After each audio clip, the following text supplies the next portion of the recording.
안녕하세요. 오늘 저희가 좀 깊게 파고들 이야기는 우주기업 로켓랩입니다. 최근에 아주 주목할 만한 사건이 하나 있었죠. 미 상원에 상당히 영향력 있는 인물이죠. 테드 크루즈 의원이 나사 국장 후보자 청문회에서요. 특정 기업, 바로 이 로켓랩 이름을 직접 딱 거론하면서 화성 샘플 귀환, 그러니까 MSR 미션의 민간 위탁 가능성을 언급했습니다. 네, 그렇습니다. 이게 단순히 언급한 수준을 넘어서요.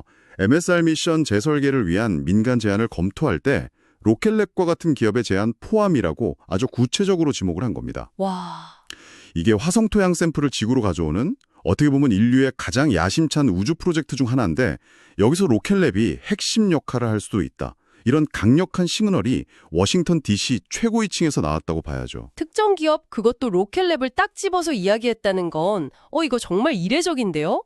이게 그냥 하는 말이 아니라면 로켓랩에게는 뭐 엄청난 기회가 될 수도 있겠네요. 그래서 오늘 저희가 던져볼 질문은 이겁니다. 과연 로켓랩이 이 절호의 기회를 잡아서 우주 산업의 판도를 바꿀 그런 게임 체인저가 될 수 있을까요? 로켓랩이 가진 저력이 뭔지 그거부터 좀 살펴보죠. 네.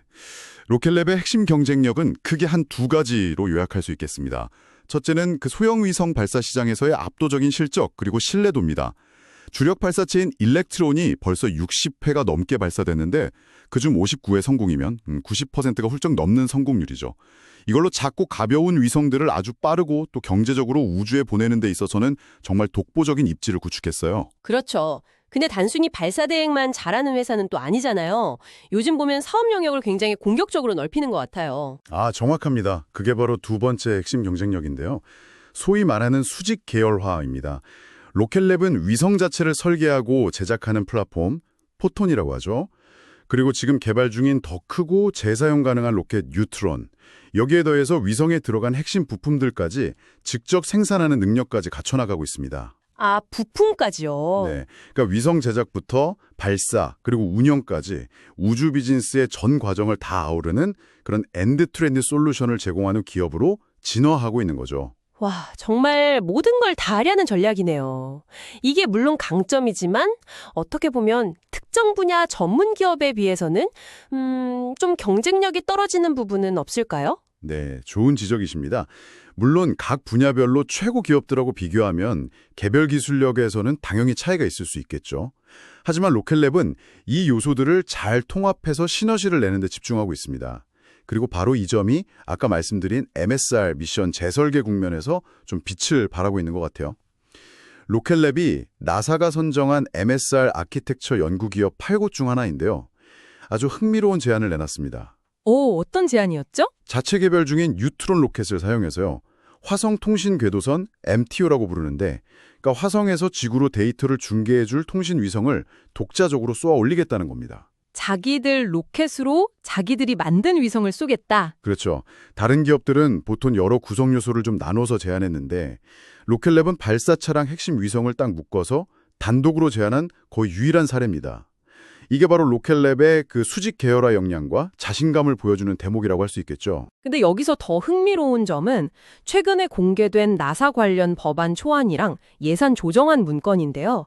MSR 지원용 MTO 조달 명목으로 한 7억 달러 정도 예산이 명시됐는데 그 조건들이 마치 로켓랩을 딱 염두에 둔 것처럼 보인다는 거예요. 예를 들면 24년, 25년에 나사 연구에 참여했어야 하고 독립 발사형 MTO 제안이어야 하고 고정가 계약, 28년 말 납품 이런 조건들이 로켓랩 상황이랑 상당히 딱 맞아 떨어진다는 거죠. 이거 정말 놀라운 우연의 일치일까요? 아니면 뭔가 있는 걸까요? 글쎄요. 물론 확정된 건 아무것도 없습니다만 테드 크루즈 의원의 발언이라든지 또 예산안의 세부 조건들이 로켓랩에게 상당히 유리하게 작용할 가능성은 분명히 존재한다고 봅니다. 하지만 경쟁 환경도 냉정하게 봐야 합니다.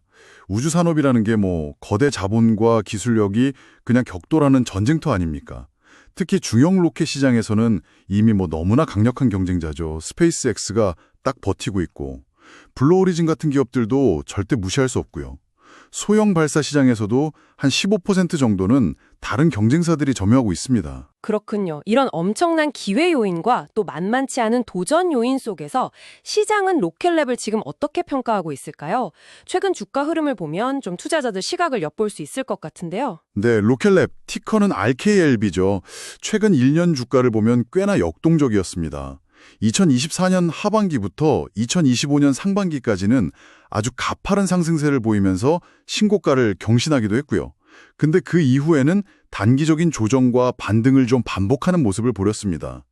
전체적으로 보면 그래도 우상향 추세를 그려왔다고 볼 수 있는데 최근에는 역사적 고점 부근에서 다소 좀 숨고르기라는 모습입니다. 아, 좀 쉬어가는 구간이다. 네, 아무래도 그 뉴트론 로켓 개발 비용 부담이라든지 아직 흑자 전환 시점이 좀 불확실하다는 점, 이런 것들이 단기 변동성을 좀 키우는 요인으로 작용하고 있는 것 같습니다.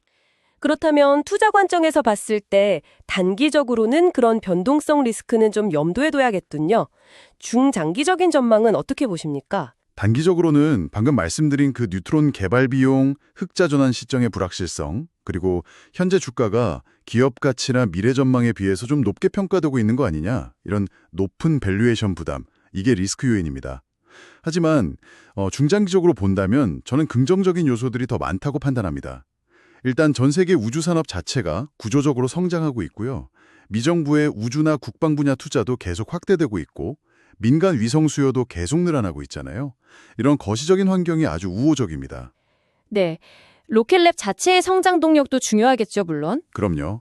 로켓랩의 강점인 그 수직 계열화 전략이 이제 본격적으로 성과를 내기 시작하고 또 계획대로 2027년쯤에 흑자 전환에 성공한다면 기업 가치는 한 단계 더 뛰어오를 수 있습니다. 그리고 무엇보다 오늘 계속 이야기 나눴던 이 MSR 미션 재설계 과정에서 로켓랩이 실질적인 수주에 성공한다면요. 와, 이거는 단순한 실적 개선을 넘어서 회사의 위상 자체를 완전히 바꿔놓을 만한 아주 강력한 촉매제가 될 겁니다. 이 부분이 로켓랩의 중장기 전망을 밝게 보는 핵심 이유 중 하나라고 할 수 있겠습니다. 네, 들어보니까 로켓랩이 MSR이라는 정말 거대한 기회를 잡기 위한 발판은 어느 정도 마련된 것처럼 보입니다. 하지만 말씀하신 대로 치열한 경쟁 또 재정적인 과제들을 잘 극복하고 실제로 그 기회를 잡아서 도약할 수 있을지는 앞으로 계속 지켜봐야 할 아주 흥미로운 관전 포인트가 되겠네요. 오늘 로켓랩에 대한 깊이 있는 분석 정말 감사합니다. 청취자분들께서도 이 MSR 외에 로켓랩이 앞으로 또 어떤 분야에서 새로운 기회를 만들어낼 수 있을지 한번 생각해 보시는 것도 재미있을 것 같습니다. 지금까지 투자자산운용사의 미국 주식시장 브리핑이었습니다. 구독, 좋아요, 알림 설정으로 성공 투자에 함께 하시기 바랍니다.